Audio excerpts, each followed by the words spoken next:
Dans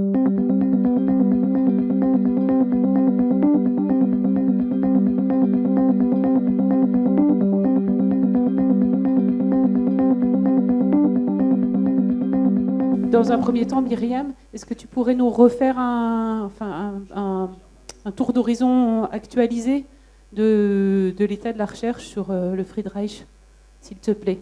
Donc voilà, une petite mise à jour sur la pipeline de l'ataxie de Friedreich que nous mettons à jour régulièrement sur le site de FAHA. Donc un petit récapitulatif, cette pipeline d'approche thérapeutique, parce qu'on ne peut pas vraiment encore parler de traitement au pluriel, provient en fait, est informée par et la génétique et la biologie de la maladie. Donc comme vous savez tous, l'ataxie de Friedreich est une maladie génétique. Il y a une erreur dans le gène qui code pour la protéine frataxine à la base, ce qui génère un déficit dans la frataxine, protéine très essentielle. Et puis, oui, les sous-titres sont drôles parfois.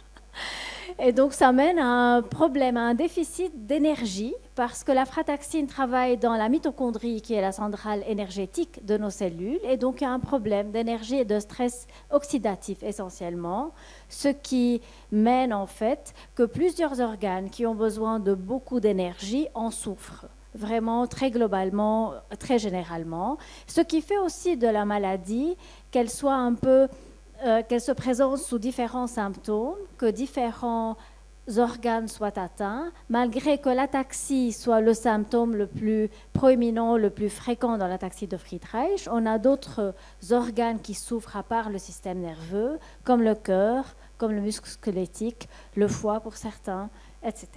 On peut passer à la suivante. Et donc, en fait, selon ce raisonnement, qu'on commence par un gène qui code pour une protéine qui est déficiente, au niveau de la cellule, on a des problèmes. Et puis, comme les organes sont faits de plusieurs millions de cellules, ils en souffrent aussi, jusqu'à arriver aux symptômes qu'on voit et qu'on vit avec tous les jours. Les approches thérapeutiques peuvent en fait cibler le symptôme à la fin, ce qui est le plus facile à aider à corriger grâce à la physiothérapie, par exemple, ou la kinésithérapie, ou alors, idéalement, ce serait vraiment aller à la source du problème et corriger le gène qui est entre guillemets faux dans l'ataxie de Friedreich. Ce qui aboutit à notre pipeline qui est assez riche. On peut passer à la suivante, s'il vous plaît. Donc cette pipeline qui est assez riche, assez diversifiée. Les couleurs suivent un peu les approches. Donc nous avons tout en haut en rouge tout ce qui viserait en fait à corriger les problèmes au niveau de la mitochondrie, que ce soit au niveau de... Et donc en rouge, je disais, on a ce qui vise la cellule, la mitochondrie, le stress oxydatif. En bleu, on a d'autres approches qui essaient un peu d'utiliser d'autres produits qui sont disponibles sur le marché, qui sont prescrits pour d'autres maladies neurologiques, notamment en bleu le diméthylfumarate. Il y a eu 2 petites études en Italie, on attend toujours la 2e étude clinique. Alexandra, tu vas parler de la vatiquinone parce que je passe où? D'accord, ok. Donc je vais passer. En rouge, pardon, Skyclarys, je n'en parle plus. La vatiquinone, Claire Elodie, et je pourrais très bien ajouter quelques mots dessus. En bleu, le diméthylfumarate. Vient après, en fait, le nomalomfunt, ou le remplacement de la protéine de la frataxine. Ceci consiste, en fait, à juste donner des injections de frataxine aux patients un jour. Pour le moment, il y a eu les développements précliniques, cliniques, en phase 1, en phase single ascending dose. Donc une dose unique et puis plusieurs doses avec des dosages croissants. Et pour le moment, aux États-Unis, il y a un centre d'études cliniques qui est en train de doser les enfants pour déterminer la dose qui pourrait être administrée pour les enfants en ces injections de frataxine. Après cette étape, puisqu'on a déjà la dose qu'il faudrait administrer aux adultes dans une étude clinique phase 3. Après ces 2 petits essais maintenant pour déterminer la dose, mais surtout l'innocuité chez les enfants, on passera, la firme pharmaceutique Larimar, passera à une étude globale, donc internationale, phase 3, qui va inclure et les enfants et les adultes pour ces injections de remplacement de frataxine. Ensuite, nous avons en vert, en fait, c'est pas vraiment de la thérapie génique, mais c'est une sorte de chipotage sur le gène de la frataxine. On va essayer, en fait, d'altérer les répétitions qui causent que le gène de la frataxine soit silencieux.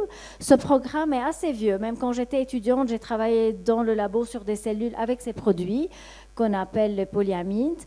Ils ont été essayés chez les volontaires sains, mais aussi sur des patients en phase 1, mais il y a eu des réactions sévères suite aux injections. La firme a dû reformuler leurs produits. Ça a été dosé sur des volontaires sains très récemment en Australie, et la firme a déclaré la semaine passée dans une conférence de presse qu'ils vont passer à un dosage de personnes portant l'ataxie de Friedreich encore en cours de cette année, sans doute aux États-Unis, pour voir de nouveau l'innocuité et planifier en conséquence une étude globale.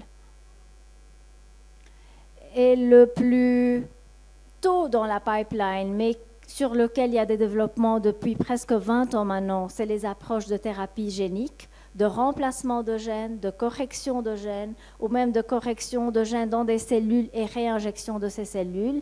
Ces programmes sont assez tôt dans le développement. Il y en a 2, en fait, qui ont reçu l'autorisation pour passer en études cliniques, mais ça n'a pas encore commencé. C'est le cas de Solid et de Papillon.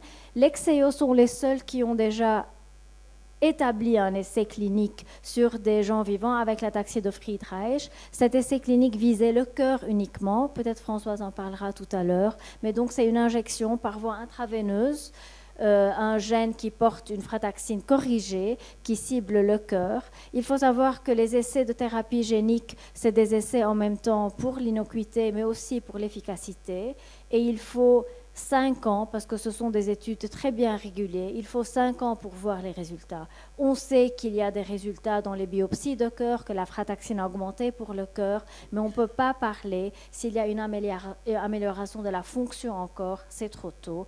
Et une petite nuance, le groupe dans les thérapies géniques, c'est souvent des petits groupes de patients, donc les conclusions sont souvent à prendre avec précaution. Je pense que c'était ma dernière slide. Oui, comme ça, avec ceci, on a vraiment aimé souligner l'importance des essais cliniques, mais aussi tout ce qui est en parallèle avec les essais cliniques, qui sont les études cliniques qui ne sont pas des essais. Donc ce sont des études de suivi, d'histoire naturelle, d'observation, de mesure, sans intervention. Donc il n'y a pas d'administration de médicaments, il n'y a même pas de mesure de machine ou d'administration d'appareils. On ne mesure pas l'effet externe sur la maladie, mais on veut mieux comprendre la maladie, avoir de meilleures échelles de mesure pour pouvoir évaluer les études cliniques, mais aussi mieux comprendre comment la maladie évolue. L'ataxie de Friedreich est très difficile à mesurer parce qu'elle atteint différemment les personnes et à chaque stade de la maladie, les symptômes sont différents. On ne peut pas mesurer la motricité chez les enfants qui sont encore en développement, comme on mesurait l'ataxie chez un adulte qui ne se développe plus, et on sait le déficit vient seulement de l'ataxie de Friedreich et pas de son développement encore en cours. Tout ceci pour vous dire que les études qui suivent la maladie, où on ne vous propose pas une intervention, sont tout aussi importantes pour pouvoir enrichir encore la pipeline et avoir plus de programmes, parce que il n'y a pas...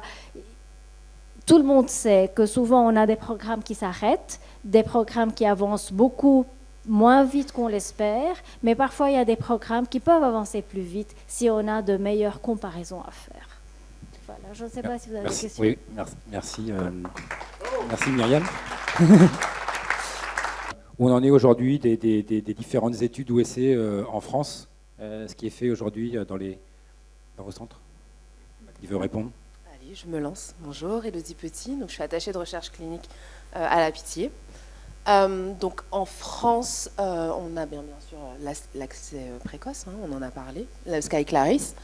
On a l'avatiquinone qu'on vous a présenté à plusieurs reprises, hein, je crois, ici. Donc, c'est une molécule qui, contrairement au SkyClaris, est donnée chez les enfants. Donc SkyClaris, on vous a dit que c'est à partir de 16 ans. La vatiquinone, elle, c'est déjà chez des personnes qui ont moins de 16 ans. Donc ça, c'est assez chouette. Donc c'est une étude qui a maintenant, dans notre centre, qui est depuis 3 ans, bientôt 4. Oui, je dois voir par rapport à mes enfants. Et on a des très très bons résultats, donc qui sont équivalents au Sky Clarisse, avec un peu moins d'effets secondaires. Donc, et le Sky Clarisse, donc comme vous expliquait Myriam, c'est que, ou Alexandra tout à l'heure, c'est que pour avoir un médicament sur le marché, on vous a expliqué, il y a plusieurs phases. Donc il y a la phase préclinique avec les animaux, les cellules, et ensuite la partie clinique. La partie clinique, il y a plusieurs phases dans cette. C'est pour ça que ça prend du temps de développer un médicament. Et donc le Sky Clarisse, lui, il a sauté une étape, l'étape justement où il y avait beaucoup de personnes à traiter, parce qu'on avait les études observationnelles, les études où il n'y a pas de médicaments avec lesquels on pouvait comparer. Pour la vatiquinone, on a cette partie de l'étude. Ça veut dire que ça va être plus facile pour les autorités, si elle est efficace, hein, bien sûr, de l'accepter. Voilà. Et qu'est-ce qu'il y a d'autre comme études? On parlait des études observationnelles. Je pense que vous connaissez l'étude EFAX. Ça vous parle? Il y a quelques années déjà, on vous faisait venir chaque année à la Pitié-Salpêtrière pour voir un neurologue, pour voir un cardiologue. Cette étude a pris fin et on espère vraiment pouvoir commencer une nouvelle étude, cette fois-ci internationale, mais dans le même style, c'est-à-dire vous observer pendant un certain temps chaque année. Donc vous faire venir à la Pitié ou à Strasbourg, d'ailleurs il y a un autre centre qui va ouvrir là-bas, pour apprendre plus, mieux connaître la maladie, c'est important, vraiment important pour nous. Et ensuite, on a été contacté par plusieurs entreprises pharmaceutiques, mais pour l'instant, on n'est pas été sélectionné, donc on ne peut pas encore vous dire si ces études vont avoir lieu. Mais sachez que ça avance et qu'on est au taquet, on est là. Peut-être un mot, Alexandra ou Claire, sur l'étude PROFA, si vous pouvez. Oui, je la vois. Ah, elle est là. L'étude PROFA, où es-tu, Stéphanie? Très bien, t'as un micro? Prends-le. Si, t'en as un. Si. Okay. Je commence juste pour dire que l'étude, je te laisse parler tout de suite, mais l'étude PROFA est une étude européenne, incluant le Canada, les Allemands et tous les centres qui parlent allemand, mais l'Autriche inclus, plus les Français, et on fait une étude d'observation à domicile. Et ceux qui participent à ça savent qu'il faut rentrer plein de données sur une application mobile à la maison, parce qu'on veut savoir si les tests qu'on vous fait faire changent quand ils sont faits à la maison, et en quelle mesure vous êtes capable, ou vous avez envie, de le répéter dans le temps. Ça ne marche pas toujours très bien, parce que j'ai vu les résultats qu'on a vus là. Mais c'est en tout cas une idée pour faire un essai thérapeutique aussi avec une composante à la maison. Et ça, pour nous, c'est très important. Mais Stéphanie va parler un peu plus de ça. Vas-y. Bon, Alexandra, tu as déjà dit beaucoup de choses. Donc, certains d'entre vous participent peut-être. On a maintenant 100 personnes à travers l'Europe qui ont participé à l'étude. Et on a eu la chance d'avoir un partenariat maintenant avec Biogène pour poursuivre l'étude qui initialement était proposée sur 6 mois. Et maintenant, on va pouvoir suivre les personnes à 12 mois et 18 mois, mais de façon moins régulière. Hein, je vous rassure, à partir de 6 mois, c'est juste une prise de mesure à 12 mois, à la maison toujours, et à 18 mois. Donc c'est beaucoup moins serré comme suivi. Mais par contre, l'aspect longitudinal sur 18 mois est vraiment très intéressant pour voir effectivement si les personnes qui prennent le traitement versus les autres ont des évolutions un petit peu différentes. Donc plus que jamais, on vous invite à participer à cette étude qui nécessite une seule visite à l'ICM et ensuite un suivi à la maison sur son téléphone. Je suis d'accord que ce n'est pas toujours marrant, mais voilà. Pour nous, c'est important. Est-ce qu'il y en a dans la salle qui participent? Oui. Oui, Jean. Il y a Jean, ouais. D'accord. Et, Stéphanie, il y a une composante sur le langage, non? Oui, bien sûr. Oui. Donc, on a plusieurs work packages. Oui, j'ai pas dit. Il y a le bien-être, la qualité de vie. Donc ça, c'est géré par les équipes canadiennes et allemandes. Et puis, il y a toute une partie sur la communication, donc l'audition, la parole et la communication en général. J'étais venue parler il y a 2 ans de l'échelle Comatax que j'avais développée en partie grâce à certains d'entre vous. Et cette échelle permet justement de suivre l'évolution de la parole. Il y a aussi des enregistrements de voix réguliers. Donc s'il y a un moyen de voir l'efficacité du traitement sur l'élocution, c'est bien dans le cadre de Profa. Je crois qu'il y a aussi un volet, comment vous appelez ça, socio-économique. Je suis désolée, j'étais pas prête, mais effectivement. Qui est intéressant, notamment parce que, comme on a dit tout à l'heure, sur l'accès précoce, à un moment donné, il va falloir que les autorités de santé évaluent des chiffres, des coûts. Tout à fait.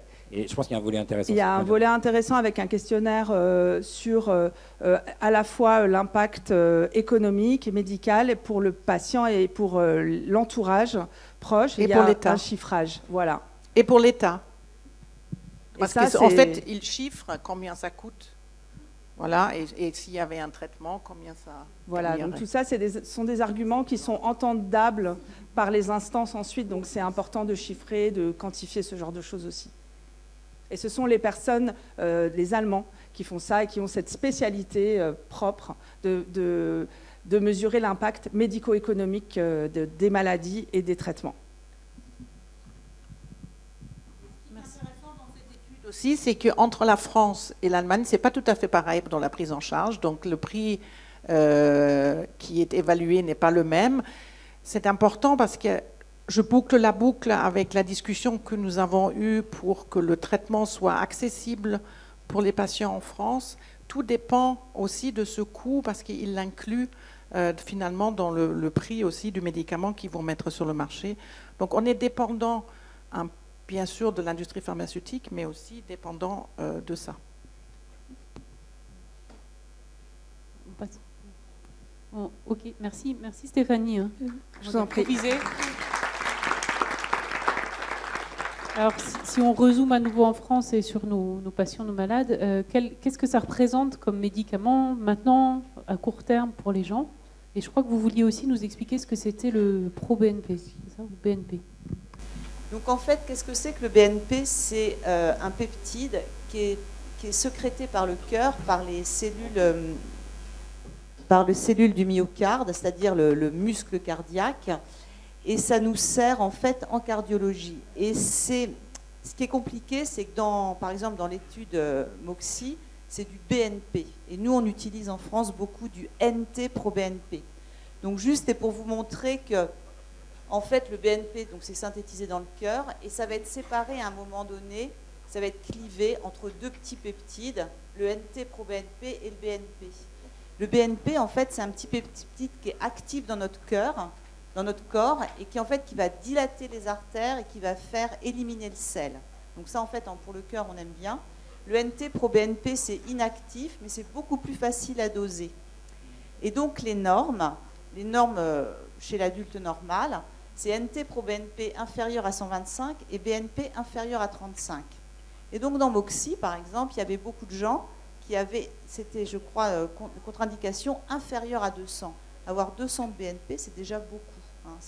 Ça montre qu'en fait, il y a probablement une augmentation des pressions à l'intérieur du cœur.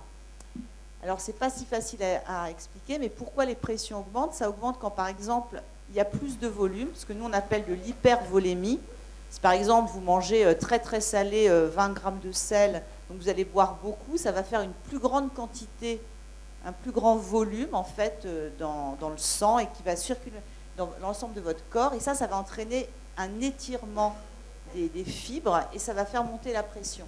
Ça peut monter la pression également quand par exemple, la pression artérielle va monter ou quand le cœur marche mal. Et en fait, comme il marche mal, les pressions montent à l'intérieur du cœur. Donc, le BNP, je voulais vous montrer. BNP et NT-proBNP, c'est tout à fait corrélé. Donc, ce n'est pas très grave si on fait l'un ou l'autre. Ce n'est pas du tout les mêmes valeurs. Le BNP, ça va monter 100, 200, vous voyez, à 300, on est déjà très malade. Le NT-proBNP, on peut monter jusqu'à 4000, 5000, 6000. C'est vraiment, c'est quasiment x3, pas tout à fait x10, mais à peu près. Donc c'est quand même bien corrélé les uns avec les autres. Et donc quand est-ce qu'on utilise en médecine le BNP? En général, c'est aux urgences. Quand quelqu'un va être très essoufflé, en fait, vous allez aux urgences et on peut faire ça au lit du malade par des... je m'en rappelle plus, j'avais fait... Par des petits dosages qu'on peut faire tout proche par des kits. Et en fonction de la valeur, si par exemple quelqu'un est très essoufflé, son BNP il est normal, on va dire il est essoufflé mais c'est pas le cœur, c'est autre chose mais c'est pas le cœur. Si c'est augmenté, on va dire a priori c'est plutôt d'origine cardiaque. Et donc c'est pour ça que le BNP ça a été beaucoup utilisé depuis environ une dizaine d'années, de même que la troponine, vous avez entendu parler de ça aussi. La troponine, quand on a une douleur dans la poitrine, vous arrivez aux urgences, on va doser la troponine. Si la troponine est normale, on va dire c'est pas l'infarctus et vous pouvez repartir.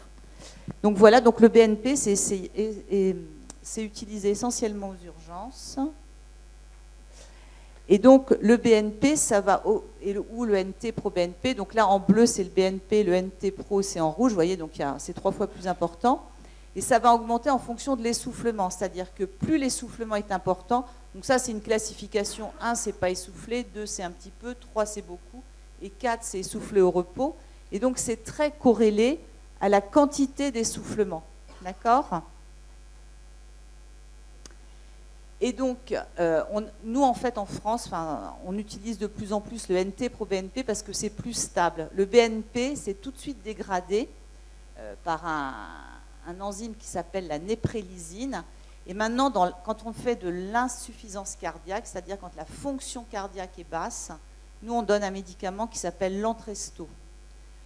Et l'Entresto, c'est un médicament type qui aide le cœur à se contracter, donc là c'est le valsartan, avec un autre truc qui s'appelle le sacubitril, qui est un inhibiteur de la néprélysine.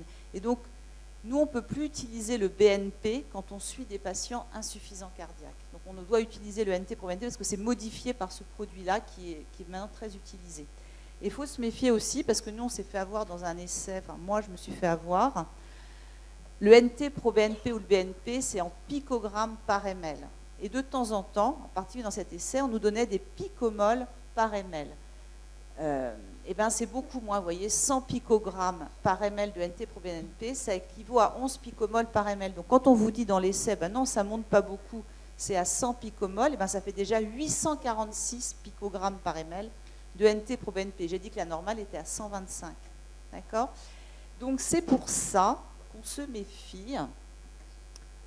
Oui, alors nous, on avait fait... En fait, moi, je fais beaucoup d'insuffisance cardiaque dans d'autres maladies que l'ataxie de Friedreich, dans les cardiomyopathies. Et donc, on utilise ça au quotidien. Et donc, on avait fait aussi une étude un petit peu rétrospective en prenant les patients qui avaient une ataxie de Friedreich venus dans le service, à qui je dose depuis des années, de façon systématique, la troponine et le NT-proBNP. Et donc, c'est juste sur 85 patients, âge moyen 39 ans, durée de la maladie 17 ans, et un score SARA à 26 sur 40. Et l'ensemble de ces patients avaient un NT-proBNP médian à 31, c'est la même chose, c'est picogrammes par ml, et seulement 14% des patients avaient un NT-proBNP supérieur à 125. Donc, la plupart des gens, quand même, les ataxiques comme d'autres ont un NT-proBNP normal. D'accord ? Bon, le reste, c'était... Et donc, le NT-proBNP, ce n'est pas corrélé à l'anomalie génétique GAA. Et donc, justement, je vous remets juste l'étude MOXIe. Et dans MOXIe, il y a peu de données sur la tolérance cardiaque, mais ils disent quand même qu'au départ, 4% des patients environ avaient un BNP supérieur à 200, ce qui fait beaucoup. Et on ne sait pas bien comment ils étaient, ces patients. Et manifestement, au cours de l'étude, ça a augmenté dans le groupe des patients traités, mais pas dans le groupe placebo. Donc c'est pour ça qu'on est un petit peu suspicieux, parce que quand le BNP augmente, c'est un signe précurseur probablement d'insuffisance cardiaque. Et c'est pour ça que les gens qui ont déjà fait de l'insuffisance cardiaque ou qui auraient la fraction d'éjection basse, avec un traitement de l'insuffisance cardiaque, eh ben, on est assez suspicieux à fait de penser que ça peut les aggraver. Hein. Et donc ces patients-là n'étaient pas dans l'étude, puisque c'est une étude petit nombre de patients, jeunes, qui n'avaient pas de problème cardiologique. Donc on est un petit peu étonné des valeurs du BNP, même à l'inclusion, chez ces malades jeunes qui avaient peut-être un BNP supérieur à 200. C'est pas très clair et pas très détaillé. Voilà, c'était juste pour faire un petit point là-dessus. Parce que, alors on m'a posé la question aussi, est-ce qu'on a besoin de le doser en permanence? Non, moi je pense que je le dose de temps en temps. Si le BNP il est à 200, que la fraction d'éjection reste normale, on ne va pas faire grand-chose. Le NT pro BNP, pardon. Mais quand même, si ça commence à augmenter, je pense que le contrôler une fois par an, ce n'est pas inutile. Par exemple, quand on va passer en arythmie, si vous avez des troubles du rythme, si vous faites de la fibrillation atriale augmente, même si elle ne donne pas d'insuffisance cardiaque chez certains, ça va augmenter le NT pro BNP. Donc c'est des marqueurs biologiques qui sont de dosage assez facile. Donc on ne va pas le faire systématiquement parce que ça a un coût, mais les patients qui commencent à avoir des NT pro BNP qui augmentent, qui font des troubles du rythme, un dosage une fois par an, c'est pas excessif. Et donc dans les essais, je pense que ça doit être testé. Voilà. Merci beaucoup les chercheurs de votre dynamisme et de vos recherches. Merci pour tout. Donc je suis Sylvia, je suis la maman d'Hortense qui a 13 ans et j'avais une question puisqu'elle pourrait bénéficier de la vatiquinone. À quelle date on pourrait espérer? C'est forcément la question un peu piège, mais voilà, si vous pouvez m'éclairer là-dessus. La question piège, c'est la date. C'est ça.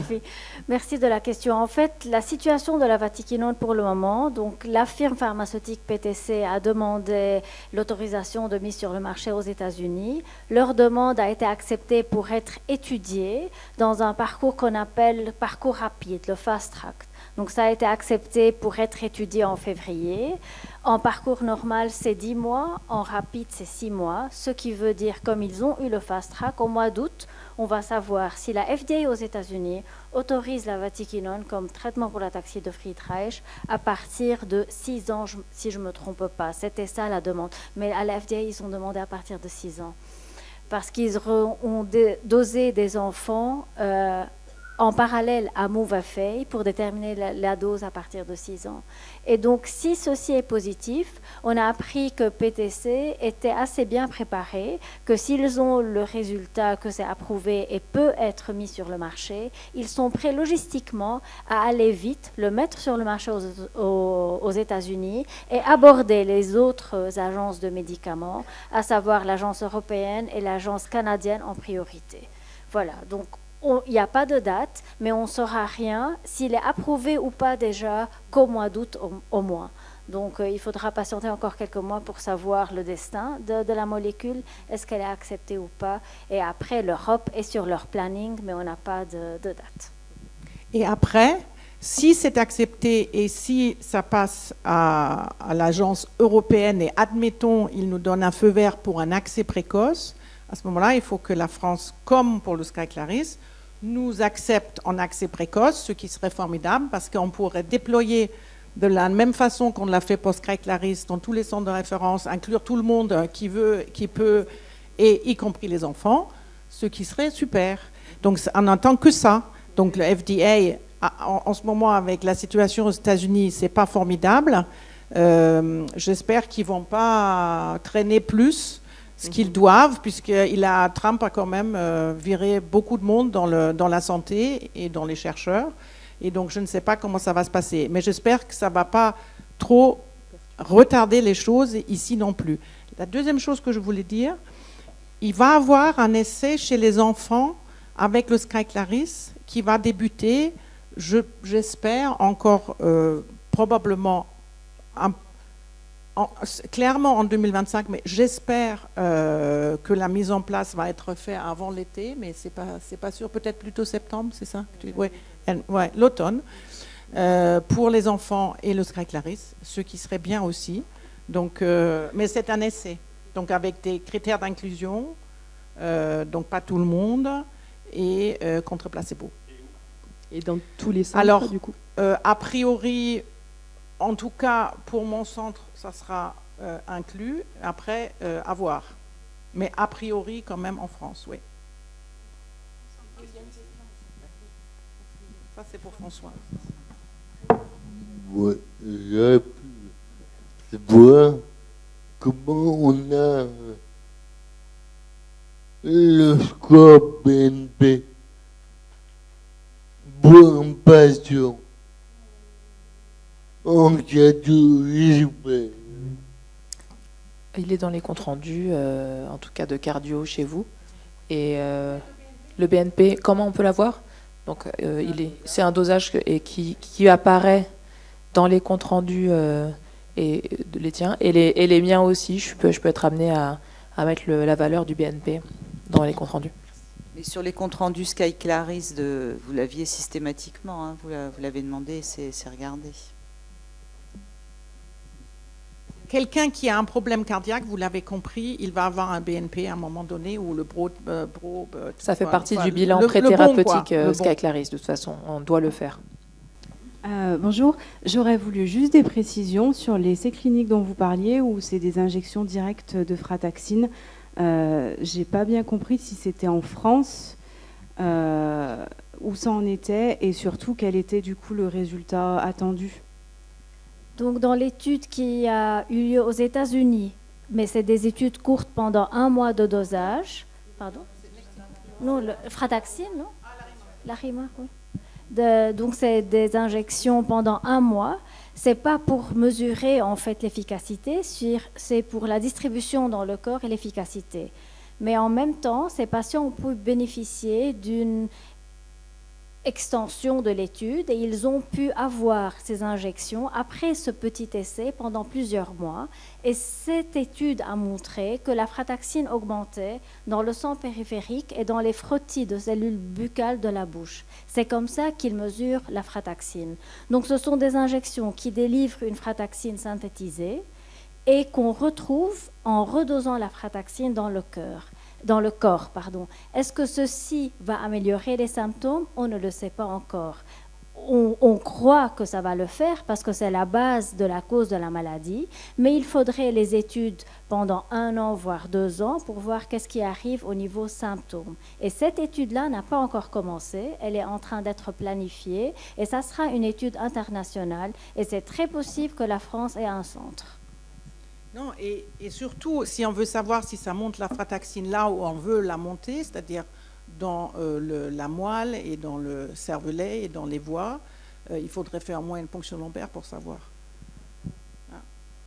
Et les injections, les injections sont subcutanées, donc c'est des injections que vous pouvez faire vous-même, comme des vaccins en fait. D'accord, ce sont des injections quotidiennes. Et pour savoir si on va le faire en France, notre centre, le centre d'Alexandra Dure, a été contacté pour savoir justement si nous sommes un centre potable pour faire leur étude. Voilà, donc on est en train de discuter, de voir si c'est possible.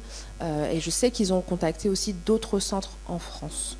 Voilà, donc l'idée, ce serait de vous informer dès qu'on est sélectionné, bien sûr, pour que on puisse s'organiser, que vous puissiez aller dans les centres si cette étude vous intéresse.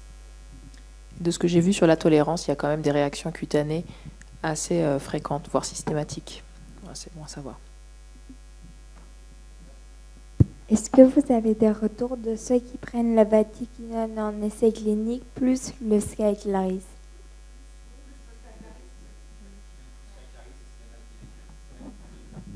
Oui, il y en a qui prennent les deux. Pour l'instant, c'est trop tôt pour vous dire s'il y a quelque chose. Ça fait que quelques mois, donc moins de 3 mois. Pour l'instant, tout le monde va bien. Voilà. Et aux États-Unis, où ils prennent les deux? C'est pas une étude, donc on ne sait pas tirer des conclusions, mais il n'y a pas eu d'arrêt qui a été notifié à cause de la combinaison. Scientifiquement, il n'y a pas de raison de croire qu'ils ne sont pas compatibles, mais il faut savoir que la vatiquinone, comme pour le Sky Clarisse, interagirait avec d'autres médicaments, donc il faut faire attention à ceci. Mais il n'y a pas d'étude prévue qui va montrer s'il y a une synergie et si ça a un sens de prendre les deux ou pas. Il n'y a pas d'étude prévue dans ce sens. Il n'y a pas d'études. Par contre, les personnes qui participent dans l'essai avec la vatiquinone vont avoir des prises de sang justement pour regarder cette interaction. En France, en tout.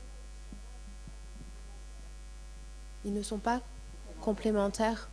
Ça veut dire quoi complémentaire? C'est toujours ça la question. Donc,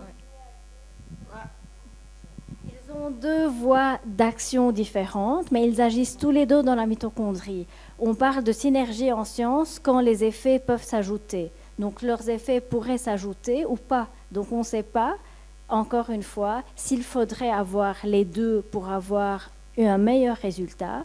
Pour le moment, il y a un petit essai préclinique sur des souris. On essaie de comparer l'omavaloxolone seul et d'autres composés seuls et leur somme ou leurs additions. Il n'est pas exclu qu'on fasse ça avec la vétiquinone si elle est approuvée. Mais il n'y a pas d'études qui montrent pour le moment cet effet de synergie ou pas. Parce que c'est une bonne question de Lisa, parce que ça peut s'additionner, ça peut s'annuler ou ça peut avoir un effet négatif. C'est ça le truc. Les trois sont possibles. Et même aux États-Unis où il y en a plus, ils ne nous ont pas donné un retour négatif, mais pas non plus vraiment analysé, quoi. Oui. Ouais, vous avez parlé tout à l'heure de l'homologation du Clarisse en France. Est-ce que les contraintes budgétaires qui existent actuellement, aussi bien sur la Sécu que sur les comptes publics, peuvent être un frein à l'homologation du Clarisse ou pas, à votre avis? Nous ne sommes pas dans les petits papiers des négociations de prix, nous.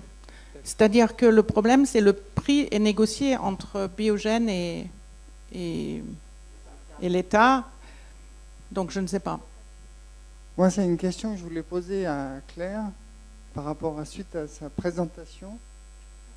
C'est concernant le NRF2. Tu as dit que ça intervenait dans à peu près 1000 gènes, ou enfin, il y avait beaucoup de lieux d'intervention de NRF2. Donc, je me posais la question de savoir s'il y avait eu dans d'autres pathologies des études pour améliorer le NRF2 d'aurait pu bénéficier la communauté d'ataxie de Friedreich et qu'on aurait pu tester ou lancer des tests par rapport à ces médicaments existants. Alors c'est peut-être la ligne bleue entre le bleu et le rouge, quoi, entre guillemets. Est-ce qu'il y a d'autres médicaments qui améliorent le NRF2 et qui donneraient peut-être moins d'effets indésirables? Non, mais le plus important, c'est pas dans ce sens-là, c'est dans ce sens-là. Parce que la première partie, c'est la découverte, la deuxième, c'est préclinique, après, c'est les phases cliniques qui commencent. Oui. Et encore, c'est ces lignes-là qui sont plus importantes. Donc le diméthylfumarate, c'est aussi un activateur du NRF2. Et marche pas. Voilà. Et par ailleurs, c'est vrai que les activateurs du NRF2, ils ont été essayés dans énormément de pathologies, énormément. La sclérose en plaques, la néphropathie diabétique, voire le vieillissement. Si vous voulez, quand je dis que c'est un antioxydant majeur, c'est que ça touche vraiment de très très nombreuses voies. Puis même quand on voit les histoires de lignées hépatiques, lipidiques, on comprend pas tout. Voilà, donc c'est un médicament et en fait extrêmement puissant. Mais bon, je ne sais pas si ça répond à la question. En tout cas, c'est pas nouveau. C'est une voie qui est explorée déjà depuis assez longtemps. Donc évidemment, les études dont je vous parlais, qui était l'étude Beacon dans la néphropathie diabétique, ça n'a pas marché. Et en plus, ils ont arrêté l'étude. Et en plus, à ma connaissance, il y a quand même un diméthylfumarate, il est sur le marché pour la sclérose en plaques. Il n'est pas en haut de la liste des plus actifs, mais il est administré. Ouais. Il y en a 3 là. Il y a l'omavloxolone, l'avatiquinone, qui est aussi un activateur du NRF2, et le diméthylfumarate. Donc là, il y en a déjà 3 rien que sur cette diapo.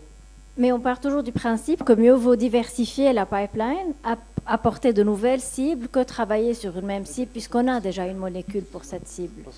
Mais bon, les chercheurs ont toujours de nouvelles idées. Et pour donner un exemple, Farah qui finance les recherches au labo, donc tout ce qui est vraiment préclinique ou même découverte, on vient d'avoir 40 demandes d'offres qui ont été sélectionnées à 50%, donc 20 qui vont être revus à appel de projet. Et parmi ceux-ci, il y en a quelques-uns qui sont encore sur les antioxydants, mais il y en a d'autres avec de nouvelles idées qu'on trouve prometteuses. Donc la recherche n'arrête pas. Oui, bonjour. Ma question concerne la prise de Skiclaris avec une insuffisance cardiaque et de la myocardite, bien sûr. Est-ce que ça peut causer de la rétention d'eau et de faire apparaître des œdèmes au niveau du corps? Alors, ça nous fait peur, oui. L'insuffisance cardiaque, les édèmes, ça rentre dans l'insuffisance cardiaque, hein, c'est l'essoufflement, mais quand on a déjà des édèmes, c'est quand même très grave. Hein. Donc, si on a déjà fait de l'insuffisance cardiaque et qu'on n'est pas stabilisé, moi, je ne donnerais pas un produit qui risque d'aggraver encore plus. Après, si on a fait une myocardite il y a quelques années, que ça s'est stabilisé, qu'on ne prend plus aucun traitement, que la fonction, ce qu'on appelle la fraction d'éjection du ventricule gauche s'est normalisée, pourquoi pas? Mais autrement, je pense qu'il peut y avoir... j'attendrai plutôt les prochains traitements, moi. Parce que la vatiquinone, moi, j'y ai participé, j'ai fait toutes les échos des enfants et qui étaient dans l'étude, et on n'a jamais eu aucun problème cardiaque sur la surveillance, ni sur l'électro, ni sur les échos. Donc... Même si au niveau cardiaque, c'est stabilisé? Ça dépend ce que vous appelez stabilisé. Si c'est une fraction d'éjection à 30% avec un traitement, c'est anormal quand même, très anormal. Ouais. La normale, c'est 60, en dessous de 50, ça nécessite un traitement. Donc, c'est sûr qu'après, je pense que c'est au cas par cas à voir entre le neurologue et le cardiologue, mais c'est sûr qu'il y a eu certains produits qu'on a testés, qui ont été retirés du marché. Dans les essais, très très vite, on voit les BNP qui montent, des édèmes qui apparaissent. Quand c'est 3 malades sur 10, c'est quand même beaucoup, quoi. Donc, c'est comme se prendre une charge en sel, quoi. Si je peux dire aussi, pour le cœur, dans l'insuffisance cardiaque, nous, on a des très bons médicaments, indépendamment du Friedreich, et qui marchent très bien. Hein, que ce soit les bêta-bloquants, les inhibiteurs de l'enzyme de conversion, le Forxiga.